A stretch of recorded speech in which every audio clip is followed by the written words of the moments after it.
Hello दोस्तों, मैं हूं आपका होस्ट जस्ट फॉर कोड। दोस्तों आ गया हूं आप लोग के लिए एक अमेजिंग चैप्टर लेके ES6 से जावास्क्रिप्ट ट्यूटोरियल का।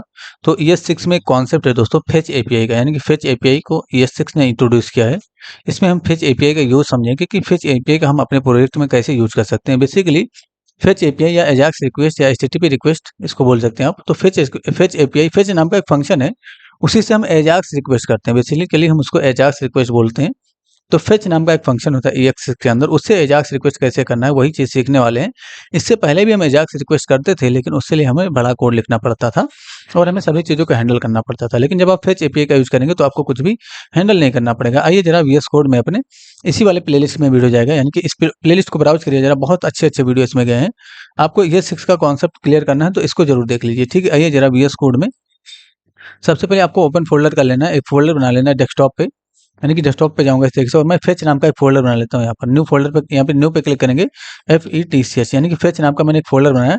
इस फ़ोल्डर को सेलेक्ट कर लूँगा और यहाँ पर मैं क्या करता हूँ, एक फ़ाइल बना लेता हूँ इसके अंदर index.html के नाम से। तो index.html इस नाम से मैंने फ़ाइल बनाया। सबसे पहले शिफ्ट के साथ एक्सक्लेमेशन का सिंबल देंगे, इससे क्या होगा HTML5 का कंप्लीट स्ट्रक्चर आएगा। यहाँ पर आप लिख दीजिए ES6 और यहाँ पर मैं लिखता हूँ ट्यूटोरियल, ठीक है। ऐसे ही मैंने लिख दिया, आप कुछ भी लिख सकते हैं। कंट्रोल भी यहाँ पर करूँगा, देखिए यहाँ पर मैंने लिख दिया HTTP रिक्वेस्ट या एजाक्स रिक्वेस्ट, ठीक है। तो HTTP रिक्वेस्ट या एजाक्स रिक्वेस्ट बात एक ही है। ओपन विद लाइव सर्वर कर लीजिए इस चीज़ को, तो ये ओपन हो जाएगा ब्राउजर में। ये देखिए, ये दिखा। हमें क्या करना है, हमें एपीआई का रिक्वेस्ट करना है। तो हमारे पास तो कोई एपीआई है नहीं, तो एपीआई अगर आपके पास है, यानी कि एपीआई का मतलब ये हो गया कि आपके पास कोई एपीआई होना चाहिए। जैसे कि PHP में एपीआई बनता है, नोड.js में एपीआई बनता है। तो किसी सर्वर साइड लैंग्वेज में आप एपीआई बनाते हैं, चाहे .NET हो चाहे वो पाइथन हो, है ना। तो सर्वर साइड लैंग्वेज में आप जब एपीआई बनाते हैं तो वहाँ पर आप डेटा निकालने के लिए या डेटा रिट्राइव करने के डेटाबेस के अंदर से, जैसे अभी यूट्यूब की बात करें तो यूट्यूब के अंदर डेटाबेस में सारा डेटा स्टोर्ड है। हम इस पे क्लिक करेंगे तो डेटा हमारा वीडियो निकल के आएगा, इस पे क्लिक, तो ये सब एजाक्स के थ्रू ही होता है, यानी कि एजाक्स के थ्रू ही ये सब पॉसिबल है, ठीक है। तो आपके पास एपीआई नहीं है तो एपीआई, देखिए एपीआई अगर आपके पास नहीं है तो हमारे पास फेक एपीआई का हम टेस्टिंग करेंगे।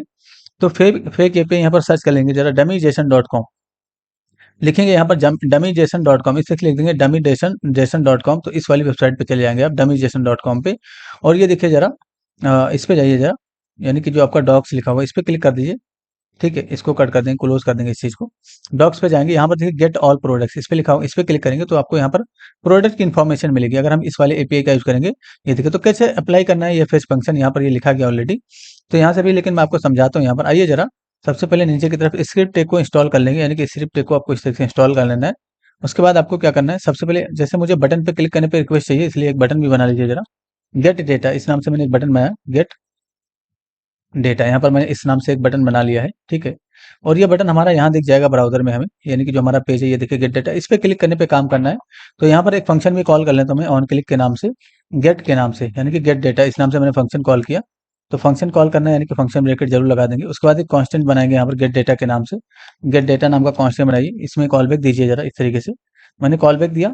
आप चाहें तो फंक्शन के साथ भी आप फंक्शन बना सकते हैं, कोई भी इश्यू नहीं होगा। हमें फेच एपीआई को कॉल करना है, तो फेच एपीआई क्या है, मतलब एक प्रोसेस है एजाक्स रिक्वेस्ट करने का। तो फेच फंक्शन को कॉल करेंगे यहाँ पर, फेच नाम का एक प्री डिफाइंड फंक्शन, इसको कॉल करिए। सबसे पहले आपको इसके अंदर यूआरएल देना होता है। उसके बाद देखिए, इसके बाद आपको देन, यानी कि देन से जो भी आएगा रिस्पॉन्स उसको हैंडल करना है। उसके बाद कैच से जो एरर का रिस्पॉन्स आएगा उसको हैंडल करना है। तो तीनों को इस तरह से लिख लीजिए। आप चाहें तो एंटर करके लिख सकते हैं, यानी कि यहाँ पर चाहें तो आप इस तरह से इंटर करके लिख दीजिए। तो फेच फंक्शन को सबसे पहले कॉल करना है। इस फेच फंक्शन के अंदर आपको अपने एपीआई का यूआरएल देना है, यानी कि आपको एंड पॉइंट का यहाँ पर जो है इन्फॉर्मेशन देना है। तो आपका एंड पॉइंट क्या होगा, जैसे अभी हम डमी जेसन का यूज करने वाले, तो हमारा जो एंड पॉइंट होगा वो ये होगा। यहाँ पर देखिए जरा, इसके अंदर गेट ऑल प्रोडक्ट्स पे क्लिक कर लेंगे, जो फर्स्ट लिंक दिखेगा प्रोडक्ट्स वाला, इस पे यहाँ पर जाके इसका जो यूआरएल होगा इसको कॉपी कर लेंगे। तो फेच के अंदर इसका इन्फॉर्मेशन देंगे, कॉपी करिए जरा यहाँ से, और इस फेच के अंदर इसको दे दीजिए, ठीक है। अब ये जो भी रिस्पॉन्स देगा वो सक्सेस, यानी कि अगर सक्सेस का रिस्पॉन्स आया तो यहाँ पर हैंडल करेंगे। अगर ये हमें एरर का रिस्पॉन्स देगा तो यहाँ पर हैंडल करेंगे। देखिए यहाँ पर आपको टर्मिनेट नहीं करना है, ये सब एक ही लाइन का पार्ट है, यानी कि ये सब एक ही लाइन का पार्ट है। इस तरीके से लिखेंगे जरा, तो ये देखिए एक ही लाइन का पार्ट है, ठीक है। तो देन और कैच एक प्री डिफाइंड फंक्शन होते हैं, इनको हमें देखिए फेच के बाद ही इसको कॉल करना है, ठीक है। तो बेसिकली होता क्या है, इसको हम मतलब इसको प्रॉमिस को हैंडल करने के लिए ऐसा किया जाता है।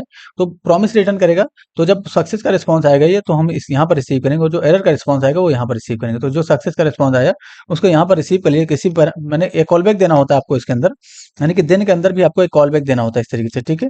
इसी कॉल बैक के अंदर आप इसको प्रिंट कर पाएंगे। तो कंसोल डॉट लॉग का इसको इस तरीके से, और जो भी रिस्पॉन्स आएगा उसको हम प्रिंट करेंगे, लेकिन रिस्पॉन्स यहाँ पर उसको रिसीव करेंगे सबसे पहले। तो रिस्पॉन्स नाम के मैंने एक वेरिएबल बनाया इस तरीके से, रिस्पॉन्स को मैं यहाँ पर प्रिंट कर दूंगा। जो भी रिस्पॉन्स आएगा उसको मैंने प्रिंट किया, और यहाँ पर मैं एरर को हैंडल करना है तो यहाँ पर भी कॉल बैक देंगे इस तरीके से। और यहाँ पर आपको क्या करना है, इस तरीके से यहाँ पर ब्रेकेट लगाएंगे, यहाँ पर भी आपको एरर का एक पैरामीटर दे देना है, और उसी को कंसोल डॉट लॉग कर देंगे। जब कोई एरर आएगा तो ये कैच में जाएगा, ठीक है, यानी कि कैच वाला आपको प्रिंट हो जाएगा। तो मैंने यहाँ पर एरर प्रिंट कर दिया इस तरीके से, ठीक है। यानी कि जब कोई सर्वर से एरर आएगा तो यहाँ पर ये प्रिंट होगा, ये प्रिंट नहीं होगा। अभी हम अगर यहाँ पर जाके साइन अप यानी कि गेट पे क्लिक कर दें, मैंने रिलोड कर दिया, इंस्पेक्ट करके देखिए कंसोल में जाएगा रिजल्ट, इसलिए कंसोल को क्लियर कर लेंगे। डेटा पे यानी कि गेट डेटा पे क्लिक करेंगे, देखिए रिस्पॉन्स आया।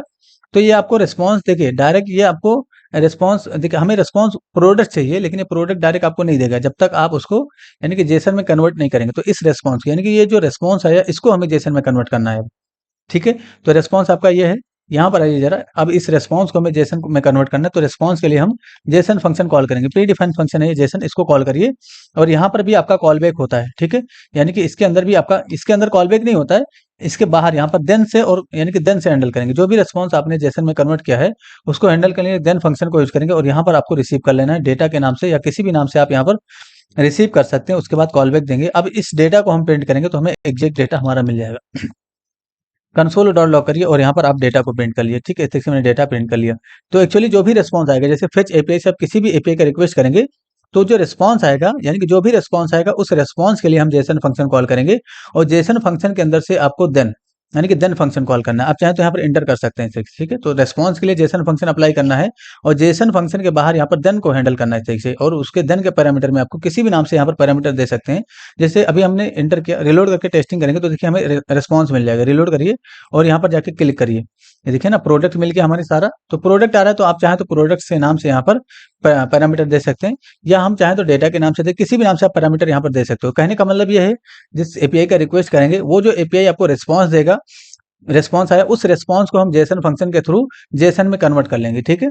और उसको यानी कि जब जेसन फंक्शन अप्लाई करेंगे तो उसके लिए देन को आपको अप्लाई करना होगा, क्योंकि यहाँ पर जो रिस्पॉन्स आप रिसीव कर पाएंगे वो देन के थ्रू ही रिसीव कर पाएंगे, इसलिए देन को अप्लाई करना कंपलसरी। अब जो रिस्पॉन्स आया यानी कि जो प्रोडक्ट आया, ये प्रोडक्ट आया सारा, इसको हमें पेज पे शो करना है। तो देखिए आपका एक ऑब्जेक्ट आता है, इस ऑब्जेक्ट के अंदर प्रोडक्ट्स नाम का एक एरे है, इसी प्रोडक्ट्स को एक्सेस करेंगे तो हमारा ये प्रोडक्ट सारा रीड हो जाएगा। तो सबसे पहले डायरेक्ट यहाँ पर प्रोडक्ट को ही रीड कर लेते हैं, तो डॉट प्रोडक्ट्स, यहाँ पे लिख दीजिए जरा डॉट प्रोडक्ट्स। तो प्रोडक्ट्स अगर आप लिखते हैं तो सिर्फ अब क्या होगा, यानी कि जब आप क्लिक करेंगे तो सिर्फ प्रोडक्ट्स आएगा, देखिए कोई ऑब्जेक्ट नहीं आएगा, डायरेक्ट आपको प्रोडक्ट मिल गया। इसको किसी वेरिएबल में रख लेंगे। तो एक काम करिए जरा, मैं प्रोडक्ट्स नाम का एक वेरिएबल बना लेता हूँ, मैं इसको हटा दूंगा यहाँ से कंसोल के अंदर से। एक कांस्टेंट बना लीजिए, या लेट कीवर्ड के साथ बना लीजिए, कोई मसला नहीं होगा। मैंने लेट बनाया, प्रोडक्ट्स के नाम से एक वेरिएबल बनाया, इस तरीके से इसमें रखा। इस प्रोडक्ट के लिए लूप चलाना है, और क्या करना है, हमें अपने यूआई पे शो करना है, यानी कि यहाँ पर शो करना है। तो सबसे पहले प्रिपरेशन कर लीजिए, ऊपर की तरफ आइए जरा, ये जो HTTP रिक्वेस्ट है इसी के जस्ट नीचे डिव टेक स्टार्ट करिए, और इस डिव में मैं क्लास दे देता हूँ डॉट रिजल्ट के नाम से, किसी और नाम से भी दे सकते हैं यार। आप यहाँ पर एक काम करिए, बॉक्स के नाम से दे दीजिए, मैंने बॉक्स के नाम से क्लास दिया, इसके नाम आऊंगा, और यहाँ पर एक डिव ले लूंगा, और यानी कि इस डिव के अंदर मैं यानी कि डॉट ला के मैं इसमें जो है प्रोडक्ट नाम का एक क्लास देने वाला हूँ। तो प्रोडक्ट्स इस नाम से मैंने क्लास दे दिया इसके अंदर, ठीक है। इस डिव के अंदर सबसे पहले आपको H2 स्टार्ट करना है, और इसके बाहर आपको यहाँ पर जाना है H1 sorry P take start कर लेना है, उसके जस्ट नीचे एक इमेज टेक ले लेना है, यानी कि IMG टेक ले लेना है, ठीक। 3 चीज मैंने ले लिया है, ठीक है। इसमें विड्थ डिफाइन कर देंगे, अभी विड्थ मैंने डिफाइन कर दिया है 150 पिक्सल, यानी कि 150 पिक्सल देंगे। तो ऐसा डिजाइन प्रिपेयर कर लेंगे सबसे पहले, अभी मैं बताता हूँ क्या करना है इसका। तो 150 दे दीजिए बस इसका भी, ठीक है। अब ये जो डिव है इसको यहाँ से कंट्रोल X कर लेंगे, यहाँ पर हमें इसको नहीं प्रिंट करना है, बॉक्स को सिर्फ यहाँ पर रखेंगे बॉक्स को, और बॉक्स को हम पेज लोड होते सेलेक्ट कर लेंगे। तो यहाँ पर एक कांस्टेंट बनाइए जरा बॉक्स के नाम से, या वेरिएबल भी बना सकते हैं आप, या आप लेट कीवर्ड के साथ डिक्लेयर कर सकते हैं, कोई मसला नहीं होगा। डॉक्यूमेंट के अंदर से डॉट क्वेरी सेलेक्टर को डिफाइन करेंगे इस तरीके से, और यहाँ पर जो बॉक्स है उसको सेलेक्ट करेंगे। तो डॉट लाके बॉक्स को सेलेक्ट कर लीजिए, टर्मिनेट यहाँ पर करेंगे। अभी इस बॉक्स के अंदर हमें डेटा प्रिपेयर करना है। तो देखिए यहाँ पर प्रोडक्ट्स है आपका, इस प्रोडक्ट के लिए लूप चलाना है, तो फॉर लूप चलाएंगे, फॉर डिक्लेयर करिए इस तरीके से, लेट प्रोडक्ट के नाम से एक वेरिएबल डिक्लेयर करिए, और ऑफ कीवर्ड का यूज करेंगे। किसके लिए लूप चलेगा, हमारा प्रोडक्ट्स, इसके लिए लूप चलेगा, तो यहाँ पे डिफाइन कर देंगे। अब ये जो प्रोडक्ट है इसके अंदर एक एक करके सारा ऑब्जेक्ट आ जाएगा। आप चाहें तो कंसोल डॉट लॉग करके प्रोडक्ट को प्रिंट कर लिया, यानी कि ये वाला जो प्रोडक्ट है इसको प्रिंट करेंगे, ठीक है, ये वाला लेट के अंदर, यानी कि जो फॉर के अंदर लेट है ना, ये प्रोडक्ट, ये वेरिएबल, इसको प्रिंट करेंगे। रिलोड करके जरा टेस्टिंग कर लीजिए। कंसोल में मैंने प्रिंट किया है, कंसोल में जाएंगे, इसको क्लियर कर लीजिए।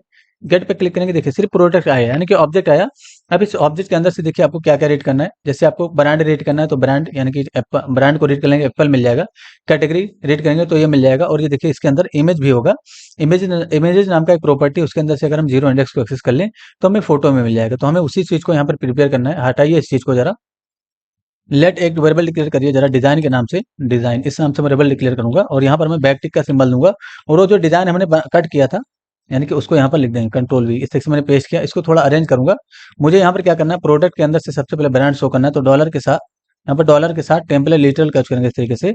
और यहाँ पर प्रोडक्ट के अंदर से डॉट ब्रांड रेट कर लेंगे तो आपको ब्रांड मिल जाएगा। देखिए प्रोडक्ट के अंदर से मैंने ब्रांड रेट किया, यहाँ पर डॉलर के साथ। अगर मैं प्रोडक्ट देख लेता हूँ यहाँ से और क्या क्या रेट कर सकते हैं हम। प्रोडक्ट देखिए यहाँ पर एरर आ गया, ठीक है। तो अच्छा, यहाँ पर हमें लिखना होगा प्रोडक्ट के अंदर से, मुझे शायद जो है प्रोडक्ट डॉट डिस्क्रिप्शन लिखेंगे तो हमें, या टाइटल या डिस्क्रिप्शन, कुछ डिस्क्रिप्शन लिख देते हैं जरा, डिस्क्रिप्शन, ठीक, या टाइटल लिख देते हैं तो टाइटल मिल जाएगा। चलिए टाइटल मैंने लिख दिया। इन दोनों को मैंने रेट किया, रिलोड करके टेस्टिंग करेंगे। ये देखिए इस पे क्लिक करेंगे तो हमें अभी कुछ नहीं आएगा क्योंकि हमने इस डिजाइन को डाला ही नहीं। तो ये जो डिजाइन है इसको हमें डालना होगा किसके अंदर, बॉक्स के अंदर। तो बॉक्स का यूज करिए, डॉट इनर एचटीएमएल डिफाइन करेंगे इस तरीके से। और प्लस इक्वल टू, यानी कि प्लस इक्वल टू लिखेंगे और इसके अंदर प्लस इक्वल टू लिखना है आपको, ठीक से, sorry, plus equals to define करना है, उसके अंदर डिजाइन को डाल देना है, सिंपल है ना। तो अब जो है क्या होगा, रिलोड करके टेस्टिंग करिए। जब मैंने रिलोड के इस पे क्लिक करूंगा तो देखिए हमारा एप्पल आ गया और आईफोन आ गया। अब हमें इमेज को भी रीड करना है तो यहाँ पर इमेजेस, यानी कि यहाँ पर आइए जरा, टेम्पलेट लिटरल का यूज करिए और इमेजेस के अंदर से, यानी कि इमेजेस नाम का एक प्रॉपर्टी है उसके अंदर से जीरो इंडेक्स को यूज कर लीजिए। और जीरो इंडेक्स को जब आप यूज करेंगे तो आपको एक इमेज यहाँ पर शो हो जाएगा। देखिए इस पे क्लिक करेंगे, ये देखिए ना, थोड़ा ये देखिए, कैन नॉट इमेजेस, इमेजेस इस नाम से प्रॉपर्टी नहीं बताया जा रहा है। एक काम करते हैं जरा, मैं एक काम करता हूँ, इसको प्रोडक्ट को जो है कंसोल डॉट लॉग कर देता हूँ ताकि मुझे पता चले। कंसोल और डॉट लॉग में प्रोडक्ट को पास कर दीजिए, कैसे पास करना है वो देखना है मुझे। अब रिलोड करके टेस्टिंग करिए, इस पे क्लिक करूंगा तो देखिए प्रोडक्ट आएगा, इसको ओपन कर लीजिए। किसी भी को ओपन, ये देखिए इमेजेस नाम का एक प्रॉपर्टी है। इमेजेस नाम के अंदर जो है एक एरे है, तो हम इमेजेस का जीरो एक्सेस करेंगे तो मिलना चाहिए हमें। इमेजेस इस नाम से प्रॉपर्टी, जरा देखते हैं कॉपी, यानी कि हाँ इसी के अंदर तो है इमेजेस आपका, ठीक है। यहाँ पर आइए जरा पेस्ट कर दें इमेज। अच्छा, डायरेक्ट हमने रीड कर लिया, यहाँ पर प्रोडक्ट हमने लिखा तो डायरेक्ट प्रोडक्ट नहीं, यहाँ पर प्रोडक्ट डॉट इमेज लिखेंगे तो अब वो इमेज रीड होगा। अब रिलोड करके इस पे क्लिक करेंगे तो देखिए अभी भी एरर आ रहा है, gate data is not define बताया जा रहा है। इसको क्लियर कर लीजिए, कुछ एरर हो सकता है। मैंने क्लिक किया, get data is not define, why, कुछ मिस्टेक हो गया क्या? अच्छा, बटन ये हमारा गेट डेटा फंक्शन है। अच्छा गेट, अच्छा यहाँ पर देखिए एरर है, इसके अंदर से इमेजेस हम रीड करेंगे यहाँ पर, ठीक है, इमेजेस। तो यहाँ पर आपको इमेजेस रीड करना है, कैसे लिखना है फिर से मैं बता देता हूँ इस चीज़ को। सबसे पहले आपको डॉलर के साथ टेम्पलेट लिटरल कट करना है, उसके बाद प्रोडक्ट लिखना है। प्रोडक्ट के अंदर से आपको डॉट इमेजेस नाम का एक प्रॉपर्टी एक्सेस करना है, इसके अंदर से जीरो इंडेक्स को एक्सेस कर लेना है, ठीक है। तो आपको इमेज शो हो जाएगा, इस पे क्लिक करिए जरा, ये देखिए ना इमेज यहाँ पर शो हो जाएगा। अब इसको अगर आपको डेकोरेट करना है तो कैसे डेकोरेट करेंगे, बॉक्स को सबसे पहले सेलेक्ट करेंगे, यहाँ पर आइए जरा, ये जो बॉक्स है इसको सिलेक्ट कर लीजिए, ऊपर की तरफ आइए, ये बॉक्स है इसको सिलेक्ट करेंगे, सीएसएस में लेके जाएंगे इसको। तो ये जो टाइटल है इसके जस्ट नीचे ही सीएसएस को अप्लाई कर देते हैं। यहाँ पर आइए, स्टाइल लगाइए और डॉट लगा के बॉक्स को सिलेक्ट कर लीजिए। मैंने बॉक्स को सिलेक्ट किया। डिस्प्ले इसका सबसे पहले आपको फ्लेक्स कर देना है, डिस्प्ले फ्लेक्स, ठीक है। और इसमें जो है गैप प्रॉपर्टी का यूज करना है, यानी कि गैप नाम का एक प्रॉपर्टी होता है, इसको यूज करना है। और गैप में आपको 24 पिक्सल दे देना है, ठीक है। तो इससे क्या होगा, ये सब एक ही लाइन में दिखेगा। देखिए इस पे क्लिक करेंगे तो जैसे ये सब एक ही लाइन में दिखा, लेकिन हमें क्या करना है, इसको ब्रेक भी करना है। तो यहाँ पर देखिए एक लाइन में ये सब दिख रहा है, तो हमें क्या करना है, इसको ब्रेक भी करना है। तो आप यहाँ पर क्या कर सकते हैं, यहाँ पर फ्लेक्स रैप नाम का शायद प्रॉपर्टी होता है, हाँ, फ्लेक्स रैप का यूज करिए और यहाँ पर रैप कर दीजिए इस चीज को, ठीक है। अब रिलोड करके टेस्टिंग करिए तो ये रैप हो जाएगा, ठीक है, रैप हो जाएगा, इस तरह से दिखेगा। हमें इसको सेंटर में दिखाना है, बिल्कुल एग्जैक्ट सेंटर में। तो ये जो आपका कंटेंट है इसके अंदर जाइए जरा, और नहीं ये जो, हाँ ठीक है, डिस्प्ले फ्लेक्स है ही है ऑलरेडी, जस्टिफाई कंटेंट का यूज करिए और इसका वैल्यू सेंटर कर दीजिए। तो इससे क्या होगा, ये सेंटर में दिखेगा। रिलोड करके टेस्टिंग करते हैं, ये देखिए इस पे क्लिक करूंगा तो सारा प्रोडक्ट हमारा सेंटर में दिखा। इसके लिए हम कार्ड डिफाइन करेंगे, यानी कि कार्ड बनाएंगे। तो एक काम करिए जरा, बॉक्स जो है उसको सिलेक्ट कर लीजिए, यानी कि जो हमारे किसके प्रोडक्ट्स नाम का हमारे पास एक क्लास है उसको सिलेक्ट करेंगे। तो प्रोडक्ट्स, यानी कि ये वाला क्लास देखिए जरा, ये वाला जो क्लास आपका इसके अंदर होगा, ये वाला, इसको कॉपी करिए और यहाँ पर लिख दीजिए जरा। तो यहाँ पर आके मैंने कंट्रोल भी किया और यहाँ पर मैं डिजाइन करने वाला हूँ। तो बॉर्डर सबसे पहले इसमें दे दूंगा मैं, बॉर्डर दे दिया मैंने 1 पिक्सल, 1 पिक्सल दिया, solid sharp CCC, sharp CCC ये कलर दे दूंगा। उसके बाद मुझे क्या करना है, इसके अंदर बॉर्डर बॉक्स शेडो भी देना है। तो एक काम करिए जरा, एंटर करके बॉक्स शेडो प्रॉपर्टी का यूज करिए इस तरीके से, और यहाँ पर बॉक्स शेडो दे दीजिए 0 पिक्सल, 16 पिक्सल, 8 पिक्सल, है ना, और 0 पिक्सल ये मैंने दे दिया, और इसका जो कलर होगा वो डी मैंने ये दे दिया, ठीक है। रिलोड करके टेस्टिंग कर लेते हैं इस चीज़ का भी। यहाँ पर मैं क्लिक करूँगा तो देखिए ये एक कार्ड में बन जाएगा, ये देखिए ना कार्ड बना। इसका हाइट ये देखिए इसके अंदर का जो कंटेंट है वो बिल्कुल सेंटर में होना चाहिए, और जो हाइट होना चाहिए वो फिट कंटेंट होना चाहिए, ठीक है। तो यहाँ पर आइए जरा, और हाइट का यूज़ करिए, और फिट हाइफन कंटेंट ये डिफाइन करिए हाइट। उसके बाद जो है इसमें जो है डिस्प्ले फ्लेक्स डिफाइन कर, या टेक्स्ट, या काम करिए जरा, टेक्स्ट अलाइन का यूज़ करिए और सेंटर कर दीजिए। तो सारे टेक्स्ट आपके सेंटर में दिखेंगे, और जो हाइट होगा वो इसका बिल्कुल परफेक्ट दिखेगा, यानी कि जितना आपका कंटेंट है उतना ही हाइट दिखेगा। ये देखिए सारा प्रोडक्ट आ गया। तो किसी प्रोडक्ट का हाइट इमेज बड़ा है, किसी प्रोडक्ट का इमेज छोटा है, तो इस तरीके से ये दिख रहा है, ठीक है। हमने गेट रिक्वेस्ट करना सीखा। अगले पार्ट में यानी कि नेक्स्ट पार्ट जो होगा इसका बहुत अमेजिंग होगा, यानी कि post request, delete request, update request सब करना सीखेंगे, ठीक है। तो बेसिकली आप किसी भी एपीआई का 4 तरीके से रिक्वेस्ट कर सकते हैं। क्या क्या रिक्वेस्ट कर सकते हैं आप, कंट्रोल एन करिए जरा। इसका गेट रिक्वेस्ट कर सकते हैं, पोस्ट रिक्वेस्ट कर सकते हैं, डिलीट रिक्वेस्ट कर सकते हैं, और पुट रिक्वेस्ट कर सकते हैं। यानी कि किसी भी एपीआई का 4 रिक्वेस्ट किया जाता है, gate request, post request, delete request या पुट रिक्वेस्ट, ठीक है। तो अभी हमने क्या कौन सा रिक्वेस्ट सीखा, गेट रिक्वेस्ट। जब भी डेटा निकालना होता है तो गेट रिक्वेस्ट करते हैं। अब हमें डेटा अपडेट करना होगा तो हम पोस्ट रिक्वेस्ट करेंगे, और डेटा डिलीट करना होगा तो डिलीट रिक्वेस्ट करेंगे, ठीक है। सॉरी, डेटा इंसर्ट करना होगा तो पोस्ट रिक्वेस्ट करेंगे, डिलीट करना हो तो डिलीट रिक्वेस्ट करेंगे, और डेटा अगर अपडेट करना होगा तो पुट रिक्वेस्ट करेंगे। देखिए सारे प्रोडक्ट को हमने रीड कर लिया। तो इसको चाहें तो और बेहतर डिजाइन में आप यहाँ पर प्रिपेयर करके और शो कर सकते हैं। तो आई होप आपको फेच एपीआई का जो कॉन्सेप्ट है वो क्लियर होगा। अगर नहीं क्लियर हो तो नेक्स्ट पार्ट का वेट करिए, मैं आपका सब कुछ क्लियर करवा दूंगा। देखिए जरा, फेच एपीआई को, यानी कि फेच एपीआई को एज अ फंक्शन, फेच को आपको एज अ फंक्शन कॉल करना है यहाँ पर। उसके अंदर अपने एपीआई का लोकेशन देना है, यानी कि आपको एंड पॉइंट का यहाँ पर लोकेशन देना है। इस तरीके से जो भी आपका एपीआई है उसका यूआरएल दे देंगे। उसके बाद देन फंक्शन अप्लाई करना है, जो रिस्पॉन्स आएगा उसके लिए आपको जेसन फंक्शन अप्लाई करना है, और इस जेसन के अंदर से देन फंक्शन फिर से अप्लाई करेंगे, और जो भी आएगा डेटा वो यहाँ पर रिसीव करेंगे, उसको हमने यहाँ पर उसके लिए लूप चला दिया। जो भी कैच होगा, यानी कि जो एरर होगा वो कैच के लिए यहाँ पर हैंडल करेंगे, ठीक है। तो शुरुआत से आपने वीडियो देखा होगा तो क्लियर होगा। अगर नहीं क्लियर हो, वेट करिए, नेक्स्ट पार्ट का क्लियर हो जाएगा। आई होप समझ में होगा। अगर समझ में आया है तो जरूर कमेंट करिए, मैसेज करिए, यानी कि कमेंट करके आप मैसेज करिए, व्हाट्सएप ग्रुप को ज्वाइन करिए, डिस्क्रिप्शन में लिंक रहता है, वहां से मैसेज करिए, आपकी हेल्प कर दी जाएगी। कुछ भी आपको पूछना है पूछिए, आपकी हेल्प कर दी जाएगी। Thanks for enjoying the education of just for course. See you soon.